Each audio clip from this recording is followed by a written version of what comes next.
cruising too long, so let's just start. Hi. How's that sound? Good. All right. Dude, I'm tired, man. I have so if you're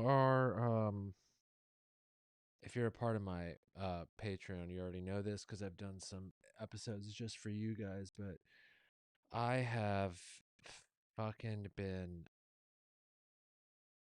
working my face off to get this tour going. And it's a lot of just sitting at the computer and emails and fucking phone calls and all that stuff. But to do every last part of it just by yourself is like super stressful and but worth it. I'm not complaining or anything. Um and in the middle of all that, was I remember sitting I went to like normally I work at home and I went to this coffee shop to just kind of hang out there and just change the scenery a little bit, now that all like the places are back open. And I was working on this like writing assignment for this magazine, and then I was getting tour stuff ready and working on material and whatever, and I was just kind of in this like good little like flow, and I'm like, yeah, this is good, everything's going well. And then I have the mindset where anytime I catch myself saying, all right, everything's going well, I'm like, oh fuck, now it's all gonna go south. Like it's almost like there's like a super negative reciprocity sort of factor at work there, where like the moment you say it's good, boom, something bad. And it doesn't make any fucking sense. It's all anxiety ridden bullshit. I don't deserve good things, sort of attitude and stuff. Except that day where something bad did fucking happen 10 minutes after I said it. Fucking stupid life. Um, I leave the coffee shop and I'm walking down the street. It's a nice day, and I take out my phone to just do the lap of, check your emails, check your social media, and I get to my email and boom, landlord sends an email to the whole building. I'm sorry to have to do this. uh, you're great tenants, and this came out of nowhere. And I was like, what could be do I want to finish this email right now? What happens if I pretend I didn't see it? This is like kid logic where you're like, well, if I don't look over there, it's not happening. Or if I used to do this with like, I used to do this with bills when I was younger. Um, if there was like, hi, Jorzo, um, hey man, or woman, or person. Hard to tell. Jorso. Is that a guy? Is that a I don't know, but that's them. Um, that looks like what's his name from uh Mortal Kombat. Oh, what's that fucking I used to play that character all the time in Ultimate MK. The one that does that spinning fucking. I'm not even doing a good job describing it. What's his name? That's gonna drive me crazy. Hold on. Hold on. I have to look it up. I'm sorry. I'm sorry. This has to happen. I'm not even typing it. Not Liu Kang, not Smoke. Cabal.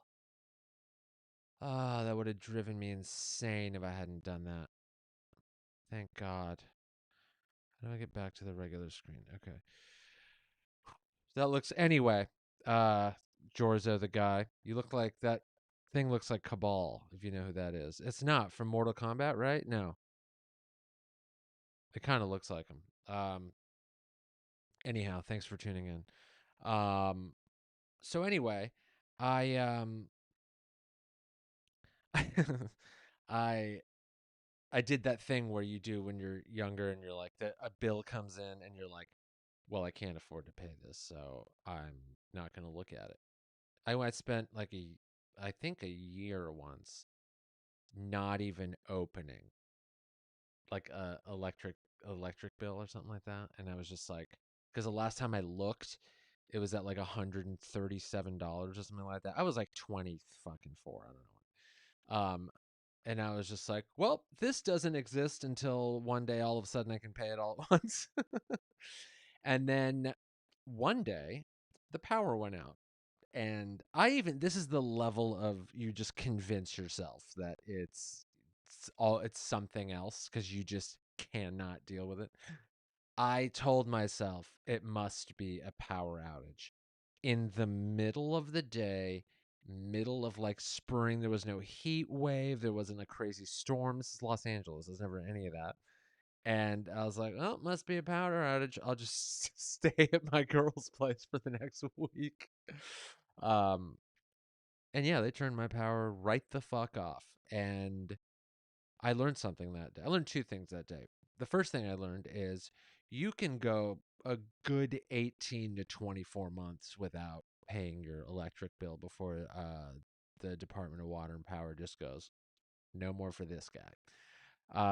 Then what they'll do is demand that you fucking pay it. So I had to borrow some money from the late. That was an embarrassing scenario where this is years ago. I asked my at the time girlfriend. I was like, I kind of don't have power, and she was like, oh, that's us. What happened? Like they're doing work on the building. I'm like, kinda. This or technically. Well, what does that mean? What is it? Just your unit? I'm like, yeah, yeah. There's no need to stretch your truth on that. That's my. She's like, did you not pay your fucking power bill? I'm like, not quite. And then she's like, how long did you not pay it for? They turned it off. I'm like, you can go like 18 or 24 months. As if now we're bonding on this. Um, yeah. So I kind of was doing that with this email. I was like, I don't want to open this. I don't want to look at it. And then I'm like, look, I can't have any more stress and I don't want to delay it. So I kept reading, and the landlord says, I am selling the building. And we're like, fuck, well, they can't just force us out, right? Maybe we'll have, forever. Maybe we can fight it. Maybe we can get a huge payout. Or, I'm starting to think all these things that could go in my favor. Paragraph 2 is the reason he's selling it, dying of cancer. Oh. So normally you go, okay, well, landlords are all scum fuck pieces of shit. So who cares? Maybe he's a liar. I'm gonna still try and get all this money. But honestly, this is the first building I've ever lived in anywhere, Los Angeles, New York, in my life, where the landlord is a decent person, man. He's a good guy. And his wife is great. Like they're this oldish Polish couple. I really honestly don't know. 50-ish, say oldish, not really old. Got a spring in their step still, take out all the trash. Here's how cool they are. They'll show up just to do like, maintenance stuff, just cleaning up, the lobby hallway area, not even a lobby, the hallway where the front door is. And if they see packages there, they'll like take them and put them at your front door. Like whether you're on the, first floor, fourth floor, they're just, you know, they'll send friendly emails about, "Oh, weather's getting cooler. Might want to take down your air conditioners. We'll store them in the basement for you," like that kind of stuff. And super friendly, super cool. Sometimes there've been, I mean, a dozen or more times I'm walking out to take the trash out, and he's already there, and he's like, "No, no, no, give it to me. I'm heading out that way anyway." And I'm just like, "What kind of landlord takes the trash out for you? Insists." He grew up in the building, like it was a fucking bummer, man. It was a bummer. Yeah, Twitch too, George. That's fucking guy. Logs into his Twitch to say hi from there too. Well, good. I need more subscribers on Twitch, so thank you. So here we go. And there's also this, by the way. Do this. This how especially this. Get on that. You get free tickets to comedy shows. I don't know if you knew that, but That's the kind of shit I give my patrons. And one of them was just at the uh, Houston show with a bunch of people. Tell them how many free tickets you got for being a fucking loyal patron. It was a few. Um, anyhow, um, so yeah, man, I'm reading this, and it was one of those weird emails where it doesn't like quite say when you need to move out. That their English is good, but it's not the best. So you could tell that there was like just some communication gaps in there where it was like, all right, they're saying, we're sorry and you got to move, but it like don't really mention when exactly. And I'm sure everyone has different timelines because certain people, haven't even been here a year, others have been here a decade. And so I sit down with my girl and I was like, what the fuck are we going to do here? This is like weird. Like I don't know how to respond to this to be like, hey, I'm really sorry about your diagnosis. How long can we stay? When do you need us to be out? Do we have to clean up after? Do we have to paint the walls? Like, it's not going to be your building anymore. So fucking who cares, right? Let's throw a fucking party and destroy the place with sledgehammers.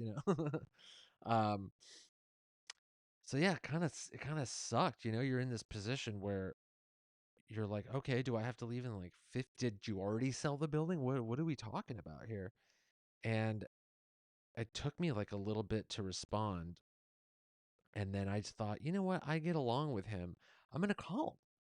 I'm just going to give him a call and be like, you know, what's going on? Like, do you need us to leave in a month or like, 2 months or three?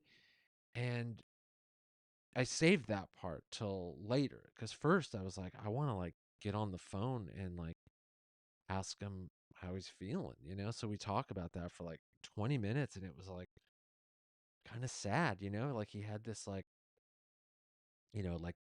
trembling sort of in his voice when he brought up certain things like, I want to take care of the family and um I'm sorry to have to do this. Like he like felt bad for like telling us we all had to leave and I was like, listen, man, like I'm I'm sorry that you're going through this. Like does it look like you got, a year, 2 years less? And he's just like, I don't know yet, but they said it's not looking great. It started to spread.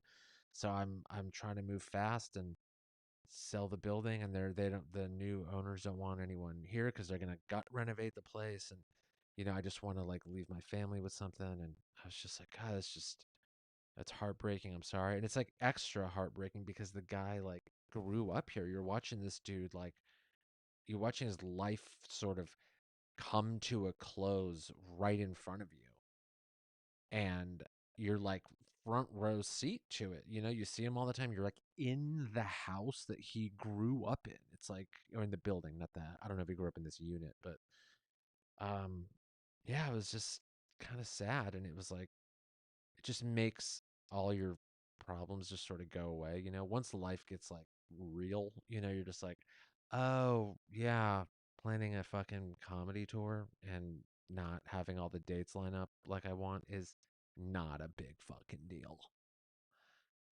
So it sort of put things in perspective, but at the same time, I was like, fuck, now I'm already have like no time to do anything. Now I have to like sit and look for apartments to figure out how to move in the same month and a half that I'm going to be fucking not even in the city for. Like,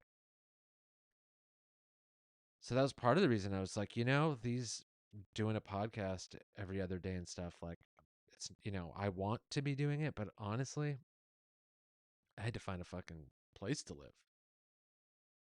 So, um, bless me. Um, so yeah, I just was like, okay, I'm putting everything on pause and like, and that's how it has to be in finding an apartment in New York City is like everything is on hold.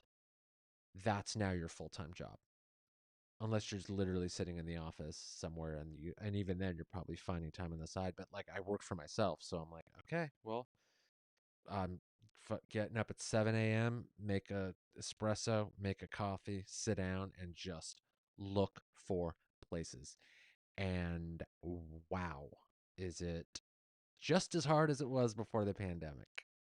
Prices went down, yes, during COVID, and that was the last time I had to move, like the very beginning of it, because of a nightmare scenario with a fucking Karen piece of shit. Um, just a fucking disgusting mayonnaise monster of a person. Um, ugh, pig. Um, typical entitled white fucking asshole piece of garbage.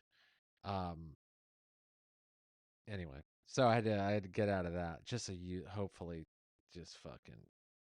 It's one of those those people you run into in life where you're like, well, they lose no matter what the situation is because no one will ever love them and they'll just be alone forever. Um, and they look disgusting. They act they are disgusting, barely human people, like that, like have no empathy and they'll be alone forever. And that's sort of how you kind of go like, oh yeah, no matter what happens, like they've already lost. Um, and then you sort of put that to rest, and that's what I did. And it was like a shitty scenario where I had to leave right away because they were making my living situation uncomfortable, like traveling around and mixing households during the early pandemic. So that's how I got into the place I'm in now. It was like this sort of like the universe giving you something back. Like, hey, this was a horrible scenario. Here's the perfect living situation for you. So I kind of had to do that all over again. And I was like, maybe it'll be better. Maybe let me open this. Dude, this is the best, by the way. Bundaberg. They're not a sponsor, but um, the best ginger beer of all time. What's with the focus on this? There we go. Right? Right. Why doesn't this have autofocus? Fucking piece of shit. Come on. There we go. Oh, you gotta get right up there. Bundaberg ginger beer. Fuck, dude, this stuff is so good. When I quit drinking, I got super into this is the most boring sentence in the world's about to come out of my mouth. When I quit drinking, I got super into sparkling water. That's the dumbest thing ever. Bro, I would fucking party on Perrier. That's so dumb. You know what else is dumb? Can't get this lid off. And I am kind of strong. Oh, I spilled it everywhere. I now hate Bundaberg. This is now my enemy company. Fuck. All right, I'm back to loving it. Dude, I love this shit. It's got some kick. It's like ginger ale, but with some spice. That's maybe why they call it ginger beer. Um, anyway, I got super into fucking sparkling water when I quit drinking. Just fucking pounded Perrier's like a fucking boss. Um, and then another sober person. We have an underground network. Um, I actually don't. I don't go to. That's not. That wasn't a reference to AA. I don't go to AA. I never did. But if you do, good for you. It's been great for a lot of people. But like a lot of sober people just have their like drinks that they drink. Like, oh, dude, you got to get into ginger beer. Yeah, they'll either like some bars will, make their own version of it, or there's certain brands. And then someone introduced me to Bundaberg, and fuck, dude. I mean, it's kind of sugary. Um, fuck, I didn't actually not know it had 40 grams of sugar. That's almost like soda level. Anyway, I don't drink a lot of them, but it's fucking when I was, pounding beers and whiskeys and shit that I was drinking as much sugar or more. Um, that's what they say to a lot of people that quit drinking. You end up trying to find the sugar. Your body wants that sugar that you had while you're drinking. That's why you get so into like desserts and that kind of shit. Also true. So, um, the hunt begins, for an apartment. And these places, man, it's New York has this like ruthlessness where it's not even like malicious, it's just a numbers game here. Like people will fucking push you aside cuz there's someone else in line that will give them exactly what they need. And these real estate guys, there's a thing that exists only in New York City, as far as I've heard, where apartments have brokers. So, like, a real estate person will do the same thing for an apartment that they're doing for a house. They'll show them to you. They'll take a broker's fee for fucking looking. Here's what they do. Hi, here's the place. And then they look at their phone for an hour while you look at the place. And then, what? Yeah, there's no yard. Huh? Yeah, just one bath. You can't use the basement. No, there's no roof access. Oh, you pay for the hot water. You pay for the electricity. You pay for your internet. I don't know what kind of internet. I don't know. I don't know. I don't know. I don't know. Yeah, there's a broker's fee and it's equal to 1 month's rent. I don't know. I don't know. I don't know. Yeah, just apply online. I don't know. I don't know. That's how you deal with the broker. And then they take 1 month's rent. So if you apply for a place and you get it, it's the deposit, 1 month's rent, and a broker's fee. It's nuts. And a lot of places want you to make 40 times your rent in a year, I think it is. Whatever it is. 40 times the rent is the minimum they want to see you make. And your credit has to be like fucking spotless, perfect, like 800 plus or whatever. And what they want to see on paper basically is like you're a fucking millionaire who's never made a mistake. That's what they want. That's their ideal tenant. And you're like, hey, those people are buying fucking houses and condos. Give me a break. Um, that's what they want. And if you try to even reason with them or try and connect with them on like a human level, you're like, listen, man, my credit hasn't been the best. I had a lot of difficult years early on. I'm like an artist and I was there. And they're just like, okay, yeah, we'll apply online. Thanks. Bye. And then just fucking walk off. Or they'll like, okay, thanks, bye, and they'll hang up the phone. Or they'll ask you a bunch of questions right up front, and if you don't answer one of them perfectly, they just cease to respond. Or if you tell them you have a pet, bye. It's like you've never existed. And right now you're like, well, that's what it is. It's fucking aggressive real estate market. You can find another place, but like, dude, it's you try going through it. You tell me it's fucking even close to fair, and I know nothing is fair, but there's a degree of like inhuman that it starts to encroach on.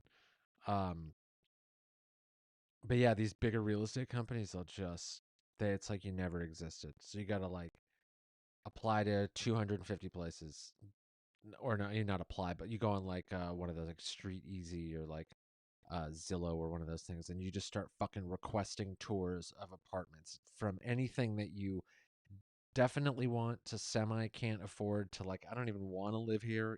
Like you request tours for all of them. 5% of them contact you back and set something up. You get there, there's 50 other people lined up to look at the building, and a lot of these places are gone that night. They'll be up, people will look at them, you'll get home after looking at a few others, and then you'll go, oh yeah, I like that first or second one. Yeah, let's email the guy. Let's fill out an application. Hey, we'd like to fill out an application. Oh, that apartment was rented. I'm like, we were there 2 hours ago. It's gone. And they go, but what are you looking for? I'll help you find some other places. And then you give them like a detailed list of things that you want. And then they will send you a list of something that you didn't ask for in any way, shape, or form. Hey, we'd like a 2 bedroom, 1 bathroom, uh, good closet space, and some decent light. Great. Here is a 6 bathroom, 0 bedroom, basement apartment with no windows. What? That's not what we wanted. Would you want it or not? No, we literally just said we didn't want it. Well, all right. I'm just here to help. Actually, you're not helping. That's not what we wanted.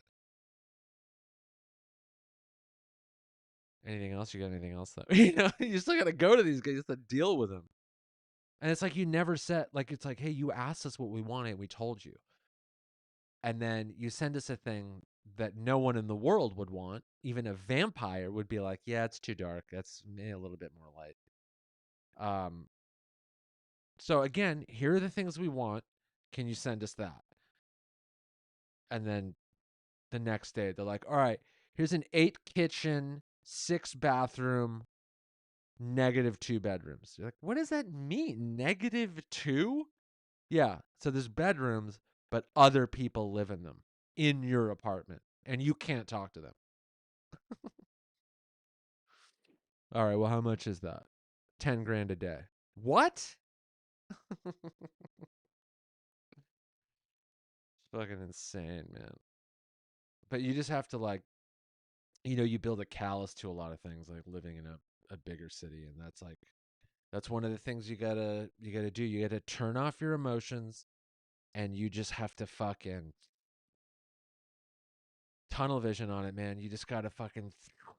This is my full time job. Find a place to live, and you eventually will like find kind of like a real estate guy that's sort of like got a little bit of empathy for just humanity in general. You might be like, yeah, man, no, I know what it's like. I got a dog too. We can like make it work, and we'll try and find you something that like, it's hard right now. I get you. Let me really like look for the thing that you need. And those people don't exist really at like the bigger companies like Korakuen. It's a big like real estate company out here that does a lot of like houses and apartments and stuff. Fucking, if you're not a billionaire with like 1,000 credit score, don't even bother. They're gonna be like, no. There was a guy showing us a place that said the same thing. It's like, it's don't even apply if you're this the real estate because they're not even gonna look at your shit. So I was like, man, we got to find something. I gotta like go on tour, and I do not want to be thinking about this shit while I'm gone. Like, how am I gonna come back and like we have a day to find a place, and then we're just homeless for fucking the holidays? Put your shit in storage and just fucking get an Airbnb for 3. It's just like fucking draining money. So the next step is you got to start looking outside of the area that you want to live in, and then the area outside of that. And then you start thinking, all right, well, maybe spend a few hundred more a month, and then just sort of like kind of restructure how you spend when you're living, like even less eating out, like can't buy this, can't do that, that kind of stuff. And you're like, maybe we'll make it work. Um, and so we look at this place, and I was like, I'm not even crazy about this place, but it's at this point, you sort of like just say goodbye to the things that you really want, and then just go, does this have 4 walls? Is there a roof? Does it have a bathroom? Is there a place for some kind of bed? So then we find this place. I go check out this place. It's like a technically a 1 bedroom, but in New York it's like anytime there's more than one room that's not a kitchen or a bathroom, they're like, it's a 2 bedroom, and you're like, it's a fucking 1 bedroom and a living room. But there's plenty of places here that have no living room. It's the 2 bedrooms, the kitchen, and the bathroom. That's it. Your living room is your bedroom. Your dining room pretty much is your bedroom, because the kitchen a lot of time doesn't even have fucking room for that shit. So if anything that anything that's not taking a shit, you do in your bedroom. That's it. Or cooking something real fast, and then you go eat it in your bedroom. Anything that's not leading to or going into your stomach or coming out of your ass, you do that in your bedroom. Um, it sucks.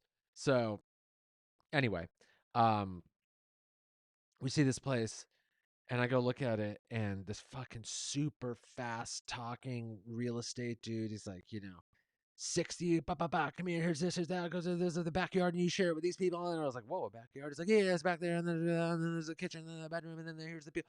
People are still living there, and they're physically there, And I was like, "Oh, hi, nice to meet you." And I like can't even talk to him because this guy's like, "Oh, there's a kitchen, there's a new appliance, there's like a dishwasher." I was like, "Oh, a dishwasher? I've never fucking been in an apartment in New York that has a dishwasher." So then it's this guy and his fiance that live there. And then he takes their dog to the backyard, which I'm like, "There's already a dog here. Fuck yeah!" So I get like a minute outside with him. I'm like, "Hey man, what's going on here? Like, why are you leaving? If it's so cool, like, is the yard quiet? Like, do you see your neighbors? Blah blah blah blah." And he's just like, "Yeah, man, we actually just we're moving into a house, so like we didn't want to live here." It's like, "Oh, cool." I kind of look at this place and I'm like, I like it. It's not exactly everything we want, but then comes the credit talk, the income talk, the real the make or break. Are you going to get it, or are they just going to go, "Move please, next customer"? And I get a feeling about this guy, and I was like, I'm going to tell him, like, "Look, man, credit's not the best. It could be better. There were some difficult years. I work basically freelance. My income is not going to look like you want it. Like, here's a guy with a 9 to 5 that gets paid every week, no exception, and a fucking work record that goes back years and years. That's a solid person. Mine is like a fucking Richter scale. Good month, bad month, good year, bad month." That's what it looks like when you work in the fucking arts. This is you're like, you work a regular job.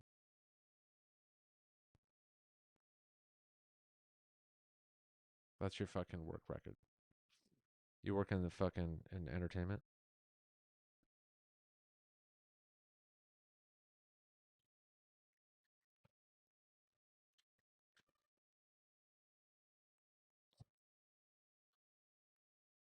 for 20 years. um. Anyway, I get a feeling about this guy, so I tell him, like, "Look, dude, we're reliable. All right, call my landlord right now. He'll tell you." He's like, "I don't need to call your landlord. I can just look at your credit and your income." I'm like, "But that's not the whole story." Okay, there's people that don't make the insane requirement that you guys all want and fucking pay their rent on time and are quiet and responsible. Come on. And he was like, "Why don't we go to my office? I can look up your credit score and see your thing and just we can just see what happens." And I was like, "That's something.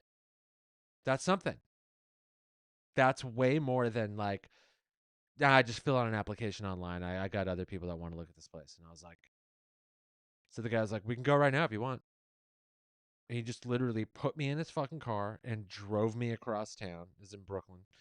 Um, and we go to his office, and it's just him and I think some other guy, and they have, those like those shows, those like American Picker type shows where they like go into a building, uh, that's just been like frozen in time. And you walk in, it's like an old fucking candy store or some shit, and there's just like signage that hasn't been touched in 50 years and just like old paperwork and like those triplicate receipts and like things that you just don't see anymore. And you're just like, wow, someone just closed the door to this, like, 45 years ago. And now here we are, and we're going to like take all the antiques out of here. That's what their currently in business real estate office looked like. There was barely a computer in there. And I was like, okay, this is what I need right now. I don't want to go into some glitzy fucking brand new office with like a fucking iMac sitting there. I'm like, that's the company that's gonna tell you to fuck off. That's the move, please. So I go, "Look, I want you to call my landlord because right now you're gonna look up my credit, and I'm telling you, it's not gonna be great. It's fair. It's fine. It's fair. It's not great, but fair is fair, right? Fair's not bad. Fair is like what it is. It's fair." So, and he looks it up. He's like, "Oh, well, you're right. It's not. And I was like, "Listen, you can call my landlord and he'll tell you the same exact numbers you're looking at right now are what he saw. He took the chance, and I've never been a minute late with rent." And as I'm saying this, he's has his phone to his ear, and I thought he was like fucking, I don't know, calling whoever else. He has all this paperwork in there, and he's like, "Hey, yeah, I got a client here is applying for a unit, and does he pay his rent on time?" And he's like already in the middle of the phone call. I'm like, "This guy moves fast, all right." And so he's asking him all these questions and basically like pretending like A, I wasn't there, and B, I didn't tell him all this. So he's just like, so is he responsible? Good. Never pays rent late. Quiet. They don't give you any problems if there's like, nail hanging out of a wall. They're not like annoying. And he's, no. Okay, great. So you're selling the building, huh? Why? And he's like fact checking right in front of me. And he's okay, okay. And then he like loops it back around. So do they pay the rent late? And he's like, no, trying to catch him in a lie or some shit. I'm like, I'm not in cahoots with my landlord here. If we were fucking working together, I'd probably be still living there. Um, yeah, we're fucking conspiring to get into this other building. Well, how's it gonna help him? Um, so he hangs up the phone and he's just like, all right, if you can go to the bank right now and get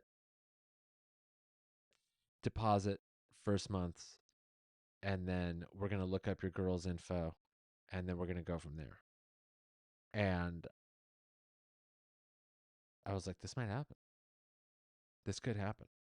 And he wanted it to get done right then and there. And I was like, okay, I'll be right back. And I just fucking left the office and then re-entered the 21st century. The fucking place is so old.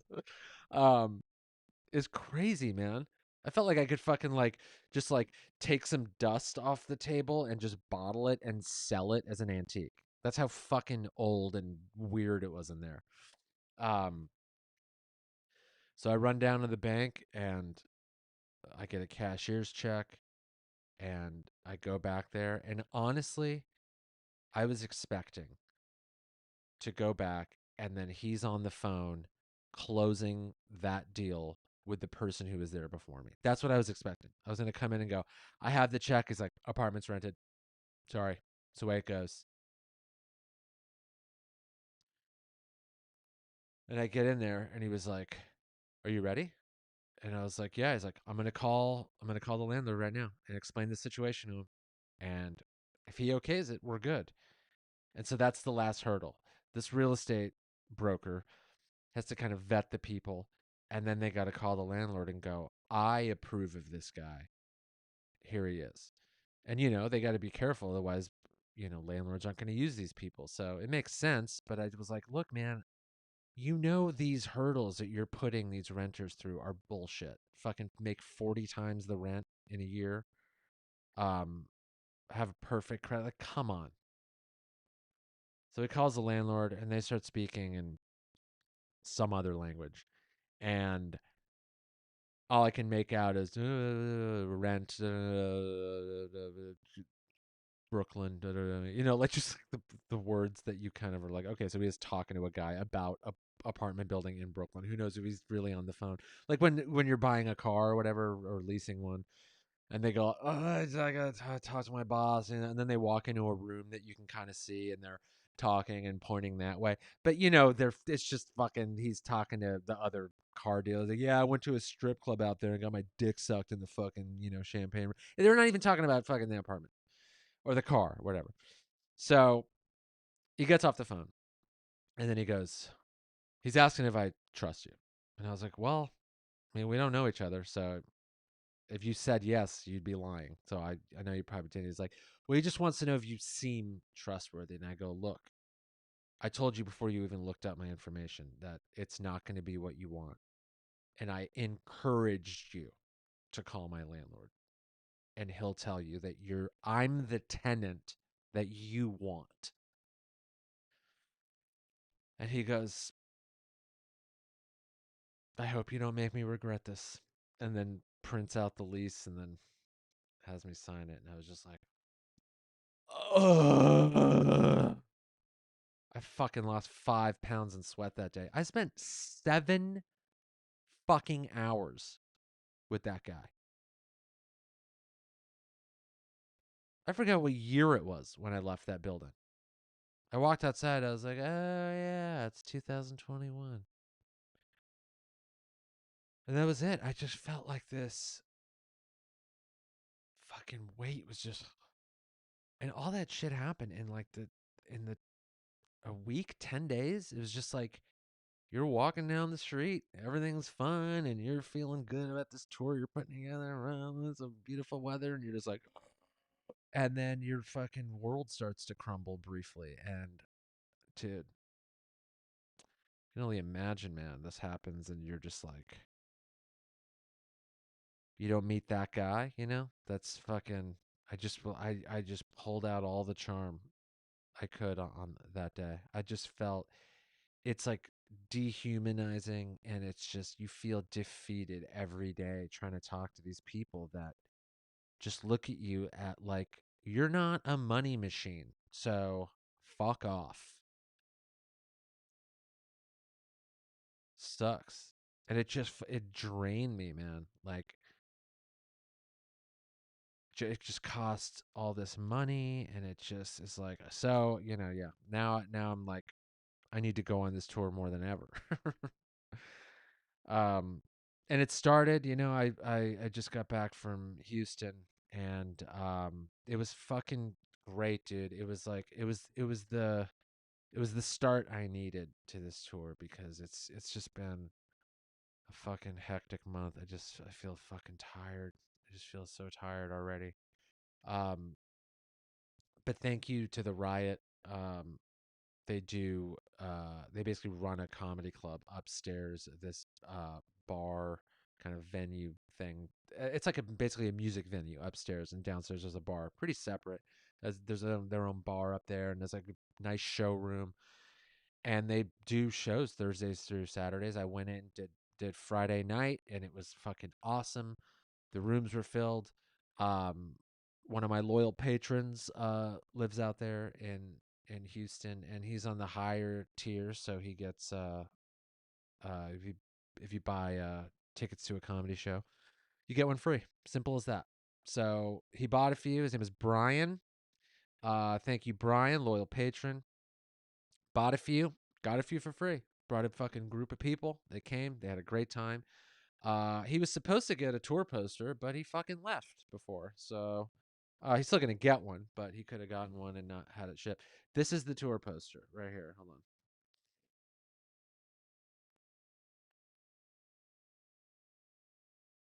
I did not purposely wear a purple sweater to match this thing, but look at that. There's all the dates.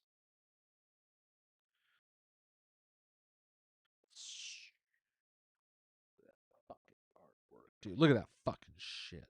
Um, I'm very happy with these. Commissioned an artist out of the UK, Senorita underscore ugly.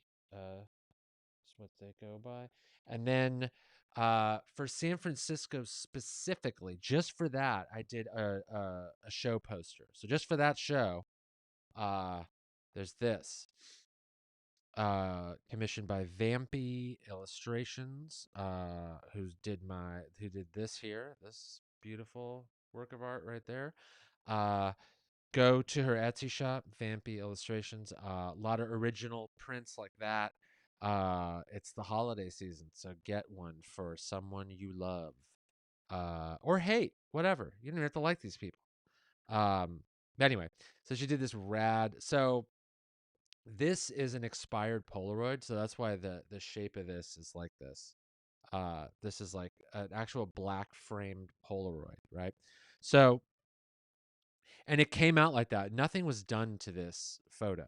Um, and this all this stuff here was like just the burned part of the Polaroid, so it just came out like kind of green, and all like that right there, the line. And it was just like destroyed Polaroid, and this just sort of came out like that, right? And that's me, my fucking, you know.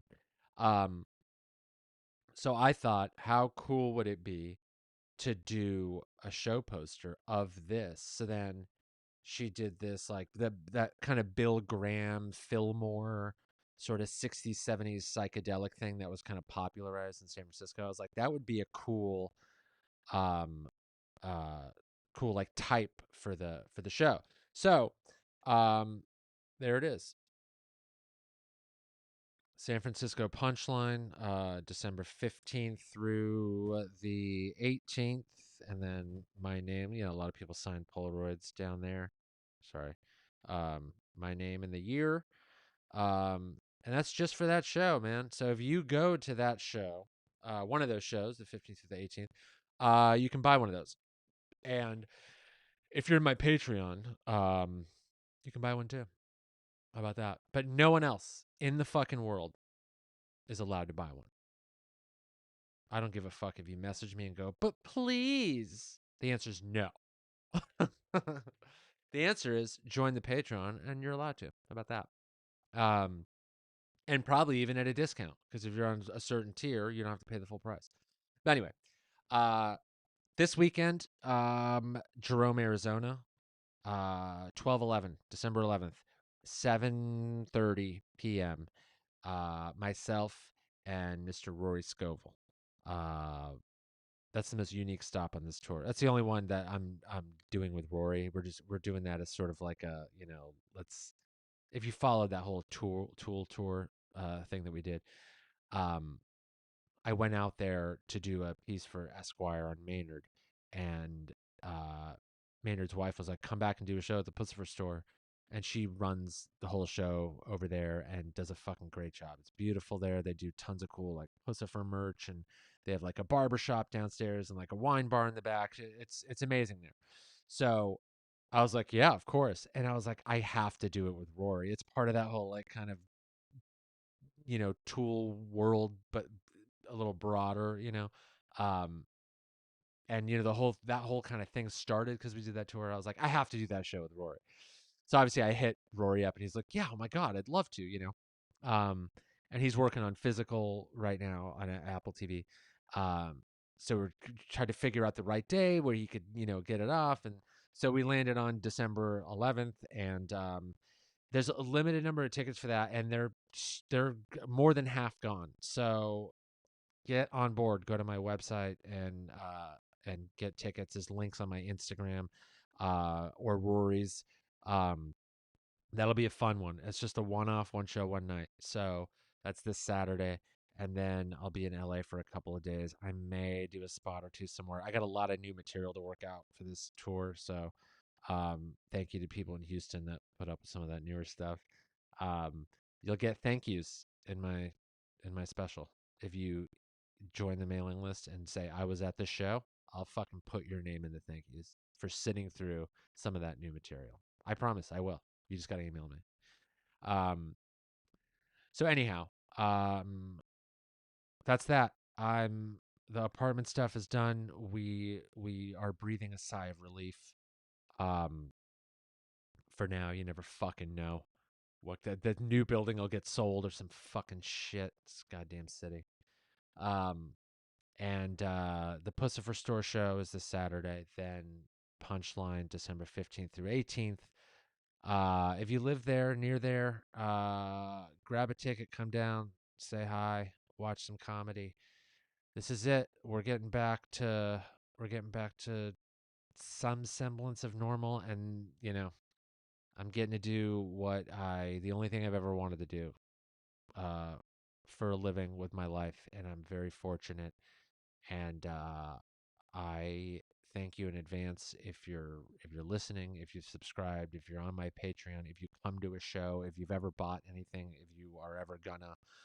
Um, this is it. I don't take this life for granted. I don't take this job for granted. Um, and we'll see you on the next one.